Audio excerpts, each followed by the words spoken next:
Ya apa apa ini sudah di absen lah si info aja ya.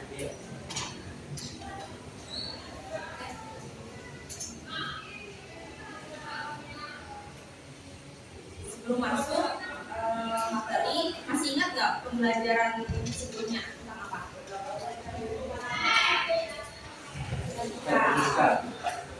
Tunggal ya.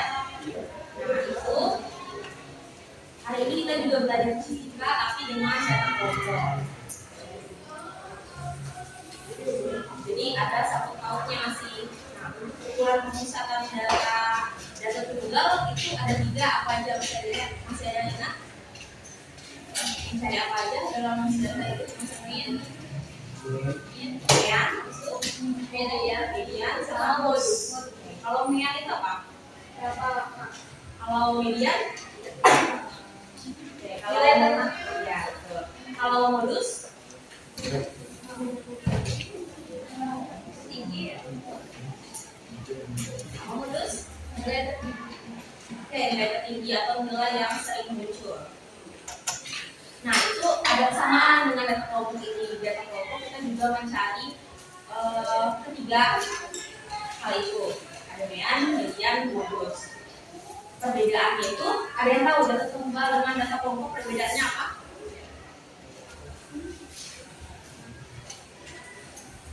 Ada yang tahu?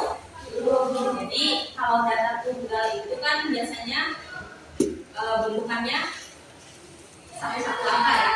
Nah, 1 angka gitu. Kalau data kelompok itu dia punya rentang kelas. Jadi antara nilai ini dengan nilai selanjutnya itu ada jaraknya gitu. Nah biasanya kalau data tunggal itu biasanya untuk data yang sedikit aja. Kalau untuk data kelompok itu untuk data yang banyak dan rumit. Jadi perlu adanya data kelompok supaya mempermudah kita menghitungnya. Nah sebelum kita masuk ke materi data kelompok, kita mau tes kemampuan awal kalian dulu. Jadi akan ada tes, ada 2 soal dan kalian bisa kerjakan sesuai kemampuan kalian. Oke? Ini tentang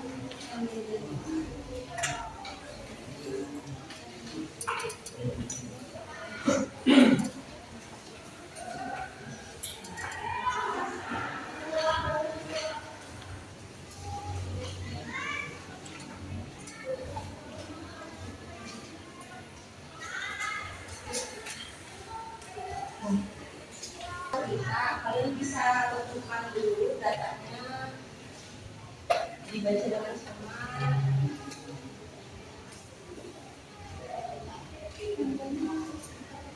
Iya.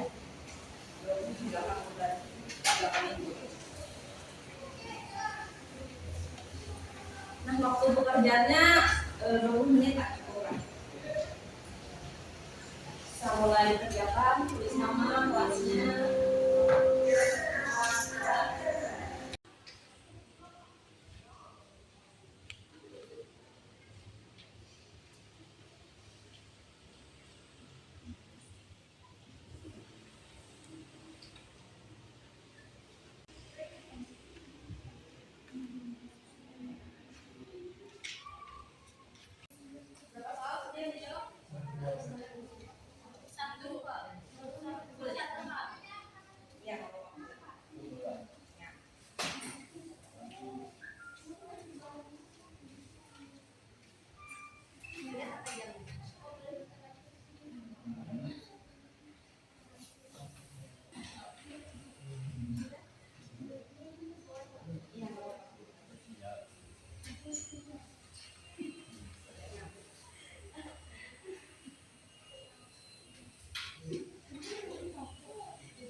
Itu diharapkan kalian nanti bisa membuat tabel distribusi kelompok, kemudian menentukan ukuran pemusatan data dan juga menginterpretasikan hasil dari data tersebut atau memberikan kesimpulan.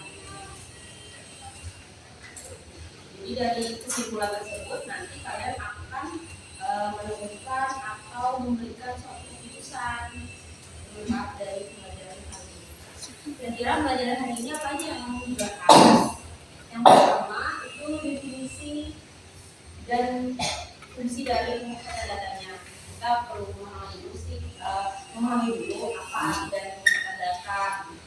Terus nanti yang kedua adalah istilah penting dalam distribusi PBLI. Nah, ada beberapa istilah-istilah yang akan terus digunakan dalam penghitungan metadata. Kemudian yang ketiga proses data yang ada tiga tadi, media tulus dan terakhir ada tulis data.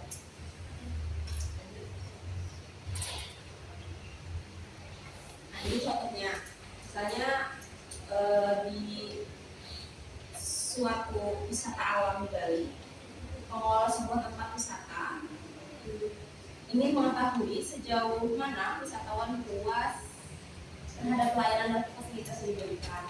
Untuk itu, mereka melakukan survei dengan meminta wisatawan memberikan skor kepuasan dari 0 hingga 100 setelah begitu. Nah, sebanyak 50 wisatawan itu diminta mengisi survei tersebut.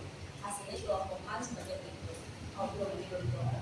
Nah, di data dari 50 wisatawan memberikan skor berapa aja dari rentang 0 sampai 100. Kira-kira rata-rata skornya berapa?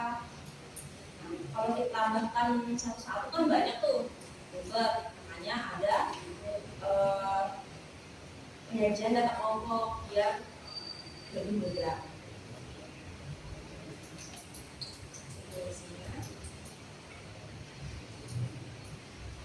Statistik dalam data kelompok itu teknik penyajian data, merupakan teknik penyajian data dan analisis data kuantitatif yang dapat diklasifikasikan dalam interval kelas tertentu. Interval itu jarak. Kalau data kuantitatif, tahu? Data kuantitatif itu data yang memiliki angka, jadi bisa dihitung. Beda dengan kualitatif. Jangan dulu. Kemudian data kelompok itu biasanya digunakan ketika jumlah data banyak, seperti yang bilang tadi, sehingga lebih praktis dianalisis dalam bentuk tabel distribusi.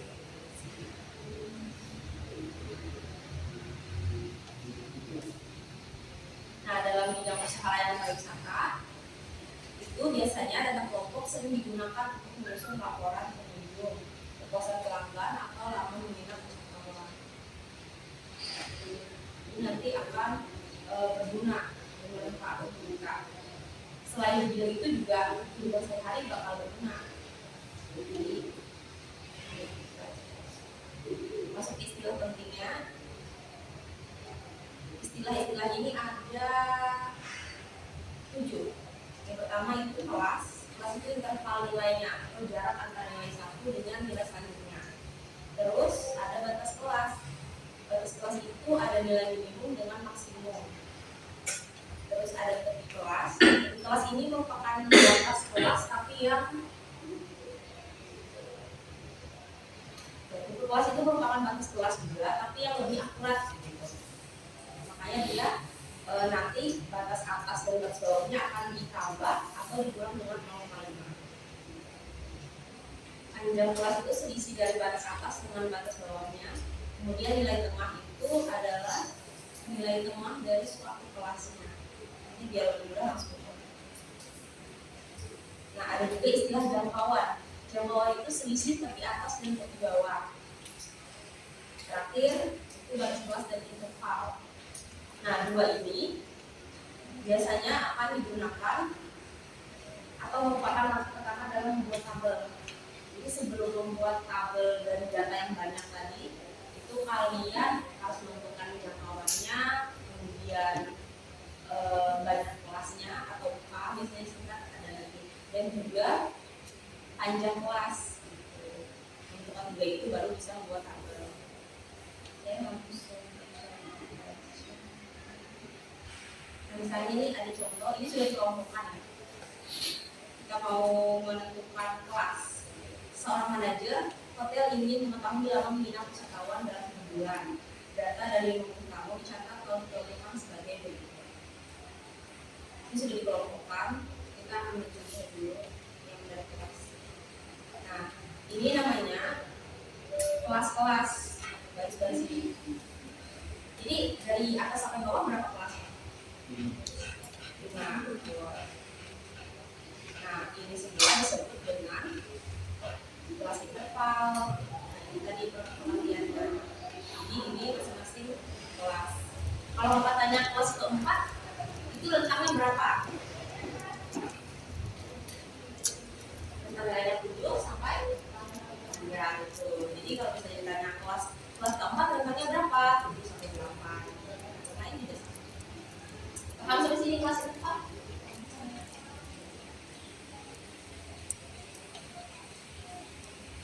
Kemudian tadi yang kedua ada batas kelas. Batas kelas itu ada batas atas dengan batas bawah. Kalau biar mudah kita singkat notasinya jadi BB itu batas bawah, batas ujung bawah, dan BA itu batas ujung atasnya. Nah dari tabel ini kita bisa lihat batas bawah itu dia di sebelah kiri ini, sedangkan batas atas itu di sebelah kanannya. Jadi kalau misalnya ditanya batas bawah dari kelas kedua berapa? Coba? Ya betul. Kalau ditanya lagi batas atas dari kelas keempat, nah itu ya ditanya apa ini misal. Nah dari kelas ketiga batas bawahnya 5, batas atasnya adalah 5. Lanjut, tepi kelas. Nah tepi kelas juga ada 2, tepi atas sama tepi bawah. Karena dia lebih apa ya namanya tadi?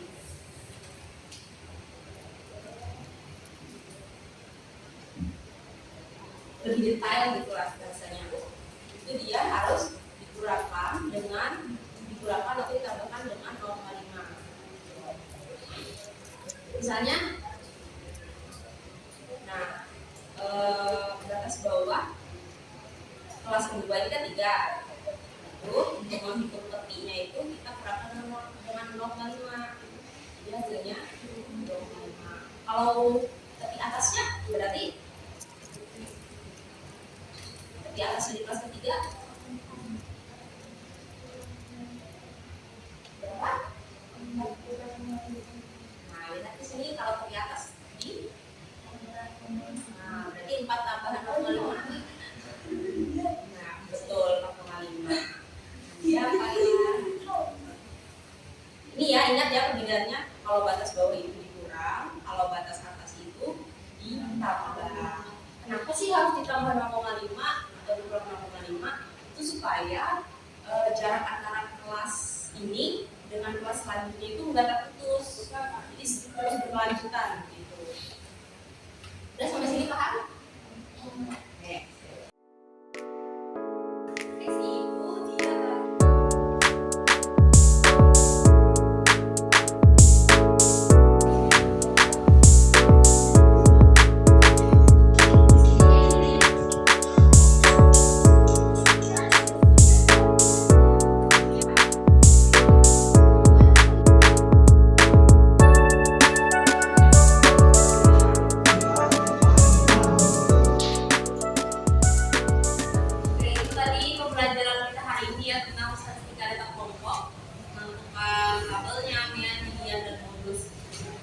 Dengan manfaat di bidang jurusan kalian.